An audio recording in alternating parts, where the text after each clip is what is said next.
This video is made for adult collectors because Ratchet's an old man.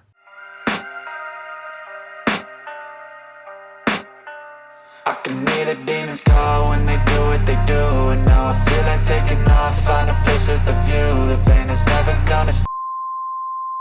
Gamer Edition has had an interesting start, from an amazing Optimus Prime to Barricade, who is Barricade, to a pretty neat Bumblebee mold. Then we got Megatron and Starscream. Starscream I really like, but now it's time for more characters who haven't had toys yet. And to start that off, well, they did Barricade, but after that they got to Ratchet, and oh boy, this thing is interesting. I like it a lot. It's very chunky and funky, but cool. Not without some issues, but they're pretty minor in the grand scheme of things, so the whole thing is just nice. This is Gamer Edition Ratchet, and he is one chunky boy.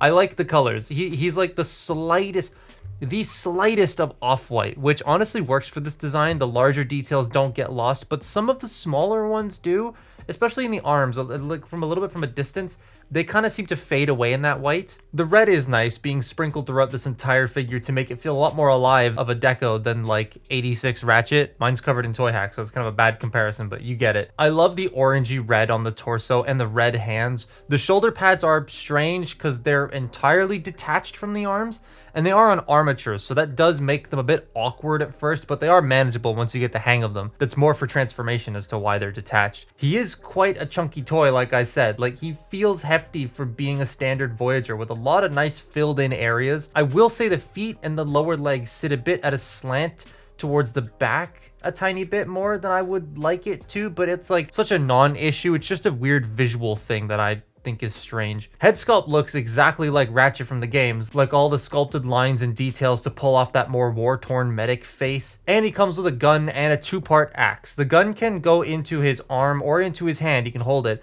Mine's a bit loose though with the arm port, but I can fix that. The arm though can also store very neatly in the backpack. Like, I love how it's just not pegged onto the back of the robot. It's actually inside of it. That's cool. And his medical gun also looks sick with a rotating front end. The axe he can hold in a couple different spots at the bottom or at the top of the handle specifically. So that's nice. So Ratchet, being like the medical officer that he is, you wouldn't really expect him to be able to pull off the most outlandish poses, but he's a lot of articulation. It's kind of nuts. So the head is on a ball joint. You can't get a lot of tilt out of it, but you can get a little bit. He can look up though, which is nice, not really much down, and also rotation. Shoulder pads are on a hinge and a ball joint here, so they can pretty much get out of the way to accommodate the shoulders, which can go up that far. They can go forward and back. They can do a full 360 degrees. You have a bicep rotation, 90 degrees of bend at the elbow, both elbows, even though this one detaches. You have wrist rotation, and this is what this one's just a little bit loose. This, I think, is the first Gamer Edition figure that I have had with a loose detachable thing, I think. But you do have a waist joint. The hips can go forward, they can go back, they can go in and out. You have above the knee rotation, 90 degrees of bend at the knee. The ankles can tilt, and toe joint. He has a toe joint. It, for transformation, has to go this way, and they could have easily just built it to stop here, but they didn't. They let it go all the way forward. So he does have a toe joint, and it is kind of useful. So he's very, very articulated for being Ratchet. It's kind of nuts. However, just due to the way his legs are shaped at the front here, he does look a bit weird sometimes in poses. Like if you get him into a really cool sort of like superhero style, low down, head up pose, the legs can look a tiny bit strange to me personally, but otherwise he's completely fine. And everything feels solid. Nothing other than this is loose, and I can fix this. Nothing other than that, though, is loose on this. All the joints themselves feel nice and solid, so it's great. So I like the robot. A couple of minor nitpicks, but it's still such a nice thing to have, especially from a character that has never had a toy before. I really don't like that Planet X one. It is not good, so I'm so happy this exists. Now, this thing transforms a lot like Sideswipe, and not me saying that the steps are the same.